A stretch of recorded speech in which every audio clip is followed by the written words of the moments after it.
అదేంటో నేను ఎప్పుడు చూసినా రోజా చెట్టు కొమ్మలు నాటుదామంటే అస్సలు గ్రో అవ్వదు.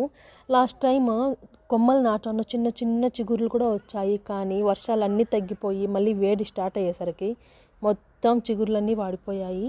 సరేలే అయ్యిందేదో అయింది అని చెప్పి ఆ కొమ్మలు కూడా లోడి చూశాను ఏమైందా అని చెప్పి. అసలు వేర్లే రాలేదు, మరి చిగుర్లు ఎందుకు వచ్చాయో నాకు అర్థం కాలేదు. సర్లే ఏదో ఒకటి జరిగిందిలే అని చెప్పేసి ఆ కొమ్మలు అయితే తీసి పక్కన పడేసి ఈసారి ధనియా వేస్తున్నాను. ఈ ధనియా అయినా పర్ఫెక్ట్గా వస్తే బాగుంటుంది. ఇంకోటి ఏంటంటే ఈ ధనియాలు కొంతమంది బాక్స్ లాగా కట్ చేసి వేస్తారు, ఇంకొంతమంది నూరి వేస్తారు. నేనైతే గుండు గుండు ధనియాలే వేసేసాను. అవి గ్రో అవుతాయా అవ్వవా అనేది ఒక చిన్న డౌట్.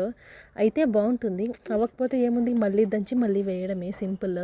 బట్ మనం చేసినందుకు ఏదో ఒక ఫలితం ఉండాలి కదా. ధనియాస్ గ్రో అయ్యి మంచిగా మనకి కర్రీలోకి యూజ్ అయితే బాగుంటుంది, చూడ్డానికి కూడా చాలా పర్ఫెక్ట్గా ఉంటుందని నా ఇంటెన్షన్.